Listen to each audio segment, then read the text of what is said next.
आप लोग का स्वागत है प्रिया क्लासेस में। दोस्तों, आज हम देखेंगे गोधूली भाग 2 गद्य खंड के पाठ दो क्या है फ्रेंड्स, 20 के दांत। तो 20 के दांत से जितने भी महत्वपूर्ण ऑब्जेक्टिव प्रश्न बनते थे सभी को इस वीडियो में शामिल किए हैं। इसमें टोटल 30 ऑब्जेक्टिव प्रश्न है। इसके पहले वाले वीडियो में फ्रेंड्स पाठ 1 में श्रम विभाजन तथा जाति प्रथा मैं पढ़ा चुका हूं। अगर वो वीडियो नहीं देखें तो प्लेलिस्ट में जाकर देख ले। फ्रेंड्स, अगर इस बार आप मैट्रिक के एग्जाम देने वाले हैं तो हमारे इस चैनल से जुड़ जाए, आपको आगे चल के काफ़ी फायदा होने वाला है। ठीक है फ्रेंड्स, तो चले पहला प्रश्न को देखते हैं। इस वीडियो का पहला प्रश्न है कि 20 के दांत शीर्षक कहानी के कहानीकार कौन है। देखिए, इस तरह का प्रश्न हमेशा पूछा जाता है। ठीक है फ्रेंड्स, 20 के दांत शीर्षक कहानी के कहानीकार कौन है, यानी कि कहानी और उसका लेखक, इससे एक या दो प्रश्न हमेशा पूछा जाएगा फ्रेंड्स, इसलिए सभी कहानी के कहानीकार को याद रखें। तो देखिए, 20 के दांत शीर्षक कहानी है, इसके कहानीकार कौन है, तो इसका राइट आंसर हो जाएगा ऑप्शन नंबर डी,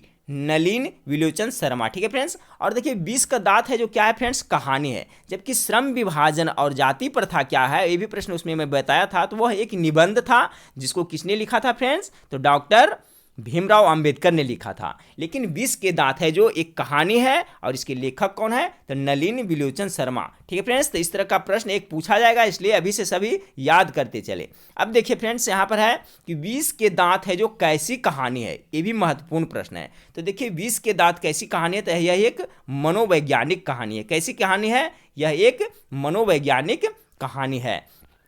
चलिए सवाल नंबर 3 को देखते हैं। सवाल नंबर 3 है फ्रेंड्स, नलिन विलोचन शर्मा का जन्म कब हुआ था। ठीक है फ्रेंड्स, देखिए नलिन विलोचन शर्मा जो 20 के दांत के लेखक है, इनके बारे में भी, इनसे संबंधित भी प्रश्न पूछा जाता है फ्रेंड्स कि इनका जन्म कब हुआ था, इनका माता का नाम क्या था, इनका पिता का नाम क्या था। तो ये भी प्रश्न सब याद रखें। तो देखिए नलिन विलोचन शर्मा का जन्म कब हुआ था, तो इसका जो राइट आंसर हो जाएगा फ्रेंड्स आपका ऑप्शन नंबर बी हो जाएगा। 18 फरवरी 1916 ईस्वी को इनका जन्म हुआ था। चलिए प्रश्न नंबर 4 को देखिए। प्रश्न नंबर 4 है कि नलिन विलोचन शर्मा का जन्म कहाँ हुआ था। ठीक है फ्रेंड्स, तो कहाँ हुआ था, तो आपको बिहार के बदराघाट पटना में हुआ था। नलिन विलोचन शर्मा का जन्म बिहार के बदरघाट पटना में हुआ था। सवाल नंबर 5 को देखें। सवाल नंबर 5 है फ्रेंड्स कि नलिन विलोचन शर्मा के माता जी का क्या नाम था।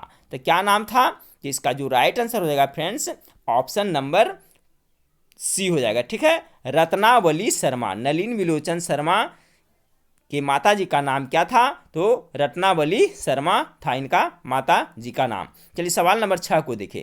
सवाल नंबर 6 है कि नलिन विलोचन शर्मा के पिता का नाम क्या था।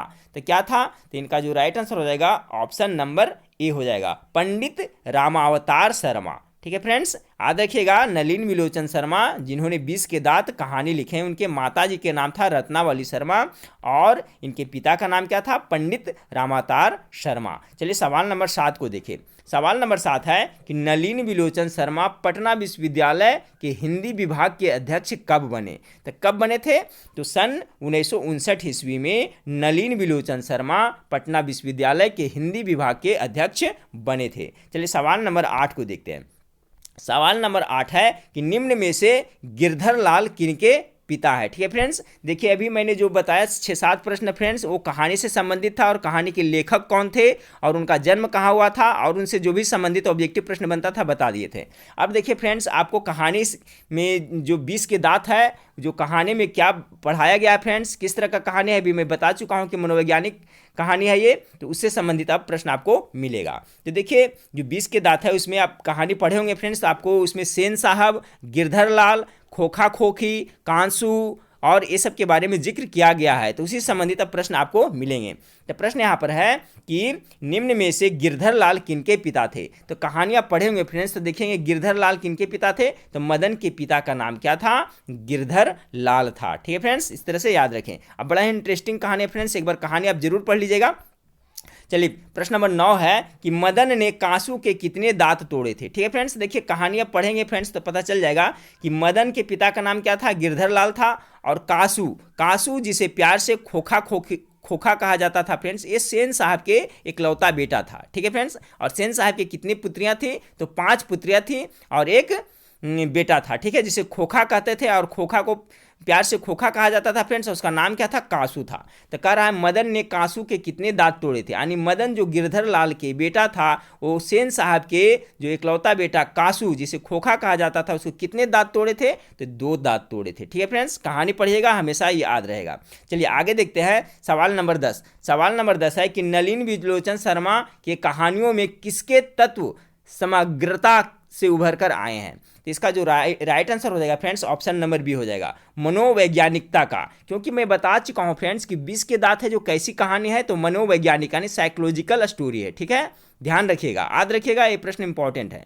तो यहाँ कह रहा है नलिन विलोचन शर्मा की कहानियों में किसके तत्व समग्रता से उभर कर आए हैं, तो मनोवैज्ञानिकता का। ठीक है, चलिए अब सवाल नंबर 11 को देखिए। सवाल नंबर 11 है कि मोटर कार को किससे खतरा हो सकता था। ठीक है फ्रेंड्स, जैसा कि कहानी में दिया हुआ है फ्रेंड्स कि जो सेन साहब हैं उनके पास एक मोटर कार था। ठीक है, तो मोटर कार के पास अगल बगल के जो गरीब घर के लड़के थे उसको तो सटने नहीं दिया जाता था, तो वहाँ पर कौन जाता था, तो उनका पुत्र जो खोखा, प्यार से खोखा, उनका नाम क्या था, कांसू, वही जाता था। तो मोटर कार को किससे खतरा हो सकता था, तो इसका जो राइट आंसर हो जाएगा ऑप्शन नंबर सी, खोखा से हो सकता था। ध्यान रखिएगा फ्रेंड्स, खोखा कौन था, तो सेन साहब का एकमात्र पुत्र था। चलिए सवाल नंबर 12 को देखें। सवाल नंबर 12 है कि निम्न में से खोखा खोखी किस भाषा का शब्द है। देखिए ये भी बहुत इंपॉर्टेंट है, खोखा खोखी किस भाषा का शब्द है, तो ये बांग्ला का शब्द है। खोखा खोखी किस भाषा का शब्द है, तो बांग्ला का। खोखा मतलब होता है क्या फ्रेंड्स, बच्चा, और खोखी मतलब बच्ची, कह सकते हैं लड़का और लड़की, इस तरह से। तो खोखा खोखी किस भाषा का शब्द है, तो बांग्ला। यानी खोखा खोखी का अर्थ क्या होता है फ्रेंड्स, तो बच्चा और बच्ची, भी याद रखिएगा। चलिए आगे देखिए, अगला प्रश्न को देखते हैं। अगला प्रश्न है क्या है, अगला प्रश्न आपका है फ्रेंड्स कि ऐसे ही लड़के आगे चलकर गुंडे, चोर और डाकू बनते हैं, यह पंक्ति कहानी के किस पात्र ने कही है। किसने कहा था, तो देखिए जो सेन साहब थे फ्रेंड्स वो मदन को लेकर के कहे थे। ठीक है, तो पहले ये इसका आंसर देख लेते हैं। तो प्रश्न नंबर 13 का राइट आंसर हो जाएगा सी, हो जाएगा सेन साहब। ऐसे ही लड़के आगे चलकर गुंडे, चोर और डाकू बनते हैं, यह पंक्ति कहानी के किस पात्र ने कही है, तो सेन साहब ने कहा है। किसको कहा था फ्रेंड्स, किसको लेकर के, जो गिरधर लाल के बेटा मदन था उसको लेकर करके कहा था कि ऐसे ही लड़के आगे चलकर गुंडे, चोर और डाकू बनते हैं, यह पंक्ति कहानी किस पात्र ने कही है, तो सेन साहब ने कहा था। ठीक है फ्रेंड्स, देखिए मैं जब सब्जेक्टिव पढ़ाऊंगा फ्रेंड्स तो इस तरह से मैं बता दूंगा कि आप एग्जाम में जा करके आराम से लिख सकते हैं, इस तरह से मैं समझा दूंगा फ्रेंड्स। इसलिए हमारे चैनल से जुड़े रहें, मैं कंटिन्यू आपको अच्छी अच्छी वीडियो प्रोवाइड करता रहूँगा। चलिए तो सवाल नंबर 14 को देखें। सवाल नंबर 14 क्या है कि खोखा खोखी का अर्थ है, अभी मैं बता चुका था फ्रेंड्स कि खोखा खोखी का अर्थ क्या होता है, मार सकते हैं, इसका सही आंसर क्या होगा गेस कीजिए, तो बच्चा बच्ची होगा। ठीक है, खोखा मतलब बच्चा और खोखी मतलब बच्ची। और खोखा खोखी शब्द है जो किस भाषा का है, तो बांग्ला भाषा का है, याद रखिएगा।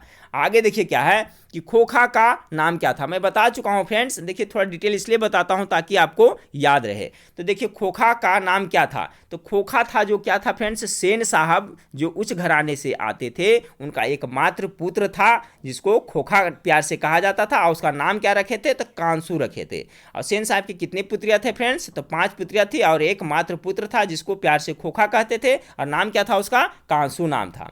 चलिए सवाल नंबर 16 को देखें। सवाल नंबर 16 सेन साहब अपने पुत्र को क्या बनाना चाहते थे। ठीक है फ्रेंड्स, तो देखिए सेन साहब हैं जो अपने पुत्र को क्या बनाना चाहते थे, वो सब बड़ाई करते रहते थे कि हम अपना बेटा को क्या बनाएंगे, बिजनेसमैन या इंजीनियर बनेंगे। ठीक है फ्रेंड्स, और ऐसा सेन साहब इसलिए कहते थे क्योंकि खोखा जो था वो गाड़ी के कलपुर जो गाड़ी के पास में लाइट को देखते रहता था, गाड़ी के आसपास घूमते रहता था, इसलिए वो क्या अपना तजुर्बा बताते थे कि मेरा बेटा है जो इंजीनियर बनेगा, क्योंकि इसको गाड़ी के पाठ पुर्जों से लगाव है, ऐसा इसलिए कहते थे।